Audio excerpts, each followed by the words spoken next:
fight seems to be over, much to a hater's despair. While I do not exactly complain, it's worth noting. May have complained a lot about this series before, but I will put my complaining on hold, mostly because I cannot stand when other haters hate on a series for reasons that they should actually just accept. Although my reasons for having criticized have not been that difficult, I won't defend this as much as I've defended other series though. But yeah, this is the Nanatsu no Taizai chapter 239, and besides the fact that people were complaining about the ending, there was nothing bad really about this chapter, more like high-speed action. First off, the cover page though, that is completely wet. We have a picture of the Ten Commandments doing dorky movements, although they're in the embrace of Moonspietto is actually kind of funny. Although I can also admit Marashkaila's forming her darkness into a heart is also kind of cute. And I am the angry fan, the despair viewer, so to speak, but this chapter itself begins to get heated as Chandler is not dead yet, and King tries to fight off the demon using his new improved bumblebee swords. Chandler then reveals that thanks to Gother's attack, his magic power has now been lowered by more than half, which probably means that now he is finally in a handicap where he can actually be defeated. But that doesn't mean he will still be easy to defeat. So the fight resumes with Team Seven Deadly Sins doing their teamwork stuff, while King keeps Chandler a little bit occupied with doing the bumblebee while Chandler full counters. Diana tries to punch Chandler, but he just blows her away.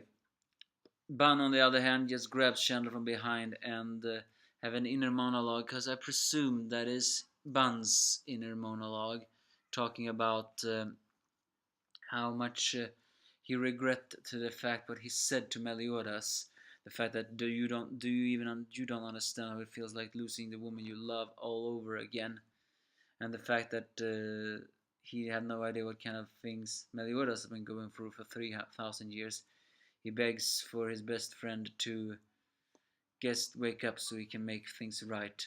Although we don't know if Meliodas, the good one, will ever wake up. As Ban takes also the blunt damage, after all, he is immortal. Chandler notices that and blows Ban away. As the fight between King just keep on being intensified, it's clear though that King is at the disadvantage. So, but they still keep on fighting. The only one who is not fighting is Gother, but that is only because of the absolute order that is placed on someone cannot be fought against. If it is, then he will be destroyed. Gother wants to do something, but he knows he will also be destroyed, so he decides to do something.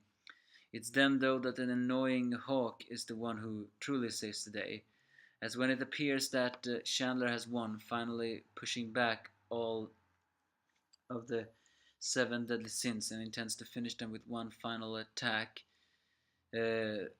Hawk distracts Chandler by licking his palm that still holds the absolute order until he is also knocked away. Doing that, and during that time, Elizabeth awakens and heals the wounds of her comrades. In essence, though, Elizabeth is the perfect key to, restart the fight. It's a broken power, but it's sure as hell a very good broken power. It's the kind of broken power that you simply restart someone's when they're near death so they can keep on fighting. No wonder that Elizabeth is destined to die, because such power would be too broken to, fight off. Chandler of course do not take that very well, and but King summons his spirit for one final attack, Then, so Chandler fires off his own grudge blade, but he misses, thanks to Gother. Having had the Absolute Order destroyed, he can now attack Chandler. With that, King summons all of his more strength and fires one very powerful chestifoil right into the chest of Chandler and seemingly evaporating him. As the chapter ends, the power of friendship wins again, and I'm saying that without sarcasm. So that is basically this chapter. All in all, nice fights sequences there. People will of course complain with the fact that Chandler was wasted, seeing that it was only introduced in so many few chapters and then suddenly he just went up and died. But if you think about it, everything Chandler could have destroyed them just like that if it wasn't for the fact that he decided to be arrogant. And thanks to Gother's high planning and King's great power,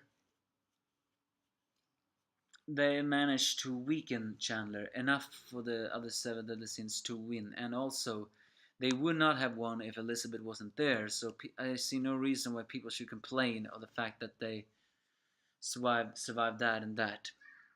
All I'm complaining about is the fact that although Ban did hold Chandler, he still couldn't be that useful. But you give me your thoughts if you have any.